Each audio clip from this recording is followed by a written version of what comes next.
मैंने माताजी से प्रार्थना की कि मुझे साइकिल ले दें। उन्होंने लगभग 100 रुपए दिए। मैंने साइकिल खरीद ली। उस समय मैं अंग्रेजी के 9वें दर्जे में आ गया था। कोई धार्मिक या देश संबंधी पुस्तक पढ़ने की इच्छा होती तो माताजी से ही दाम ले जाता। लखनऊ कांग्रेस जाने के लिए मेरी बड़ी इच्छा थी। दादी जी और पिताजी तो बहुत विरोध करते रहे, किंतु माताजी ने मुझे खर्च दे ही दिया। उसी समय शाहजहांपुर में सेवा समिति का आरंभ हुआ था। मैं बड़े उत्साह के साथ सेवा समिति में सहयोग देता था। पिताजी और दादाजी को मेरे इस प्रकार के कार्य अच्छे न लगते थे, किंतु माताजी मेरा उत्साह भंग न होने देती थी, जिसके कारण उन्हें बहुधा पिताजी की डांट फटकार तथा दंड भी सहना पड़ता था। वास्तव में मेरी माताजी स्वर्गीय देवी है। मुझ में जो कुछ जीवन तथा साहस आया वो मेरी माताजी तथा गुरुदेव श्री सोमदेव जी की कृपा का ही परिणाम है। दादी जी तथा पिताजी मेरे विवाह के लिए बहुत अनुरोध करते, किंतु माताजी यही कहती कि शिक्षा पा चुकने के बाद ही विवाह करना उचित होगा। माताजी के प्रोत्साहन तथा सद्व्यवहार ने मेरे जीवन में वो दृढ़ता प्रदान की कि किसी आपत्ति तथा संकट के आने पर भी मैंने अपने संकल्प को न त्यागा। 2.4 मेरी माँ 11 वर्ष की उम्र में माताजी विवाह कर शाहजहांपुर आई थी। उस समय वह नितांत अशिक्षित एवं ग्रामीण कन्या के सदृश थी। शाहजहांपुर आने के थोड़े दिन बाद श्री दादी जी ने अपनी बहन को बुला लिया। उन्होंने माताजी को गृह कार्य की शिक्षा दी। थोड़े दिन में माताजी ने घर के सब काम काज को समझ लिया और भोजन आदि का ठीक ठीक प्रबंध करने लगी। मेरे जन्म होने के 5 या 7 वर्ष बाद उन्होंने हिंदी पढ़ना आरंभ किया। पढ़ने का शौक उन्हें खुद ही पैदा हुआ था। मोहल्ले की सखी सहेली जो घर पर आया करती थी, उन्हीं में जो कोई शिक्षित थी, माताजी उनसे अक्षर बोध करती। इस प्रकार घर का सब काम कर चुकने के बाद जो कुछ समय मिल जाता उसमें पढ़ना लिखना करती। परिश्रम के फल से थोड़े दिन में ही वह देवनागरी पुस्तक का अवलोकन करने लगी। मेरी बहनों की छोटी आयु में माताजी ही उन्हें शिक्षा दिया करती थी। जब मैंने आर्य समाज में प्रवेश किया तब से माताजी से खूब वार्तालाप होता।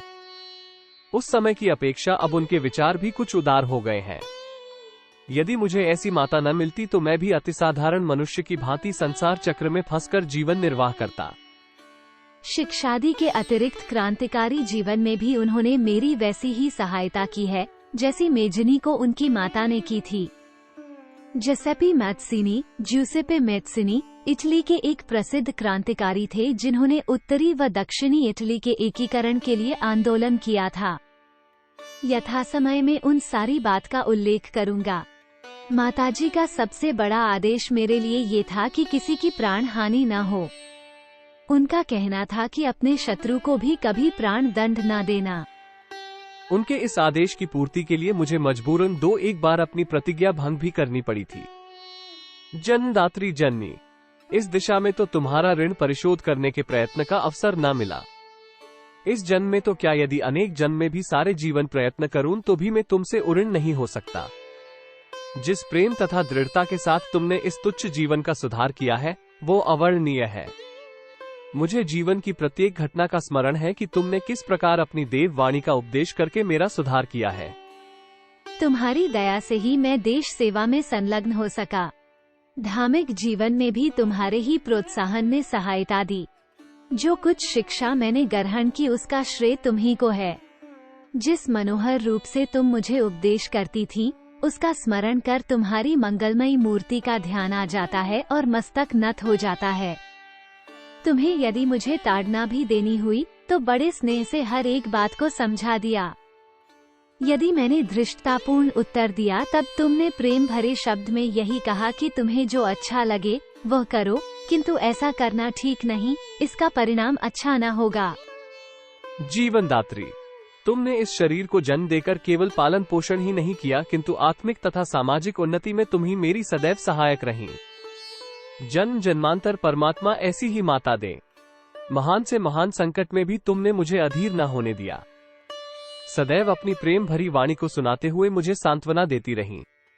तुम्हारी दया की छाया में मैंने अपने जीवन भर में कोई कष्ट अनुभव न किया। इस संसार में मेरी किसी भी भोग विलास तथा ऐश्वर्य की इच्छा नहीं। केवल एक तृष्णा है, वो ये कि एक बार श्रद्धा पूर्वक तुम्हारे चरण की सेवा करके अपने जीवन को सफल बना लेता। किंतु यह इच्छा पूर्ण होती नहीं दिखाई देती और तुम्हें मेरी मृत्यु का दुख संवाद सुनाया जाएगा। माँ, मुझे विश्वास है कि तुम ये समझकर धैर्य धारण करोगी कि तुम्हारा पुत्र माताओं की माता, भारत माता की सेवा में अपने जीवन को बलि वेदी की भेंट कर गया और उसने तुम्हारी कुक्ष को कलंकित न किया, अपनी प्रतिज्ञा पर दृढ़ रहा। जब स्वाधीन भारत का इतिहास लिखा जाएगा तो उसके किसी पृष्ठ पर उज्जवल अक्षर में तुम्हारा भी नाम लिखा जाएगा। गुरु गोविंद सिंह जी की धर्मपत्नी ने जब अपने पुत्र की मृत्यु का संवाद सुना था तो बहुत हर्षित हुई थी और गुरु के नाम पर धर्म रक्षार्थ अपने पुत्र के बलिदान पर मिठाई बांटी थी। जन्मदात्री, वर दो कि अंतिम समय भी मेरा हृदय किसी प्रकार विचलित न हो और तुम्हारे चरण कमल को प्रणाम कर मैं परमात्मा का स्मरण करता हुआ शरीर त्याग करूं। अगली कड़ी में मेरे गुरुदेव जुड़े रहें और इस कड़ी को लाइक, इस चैनल को सब्सक्राइब करना न भूलें। अपने सुझाव कमेंट्स के माध्यम से आप हमें भेज सकते हैं। कोष्टक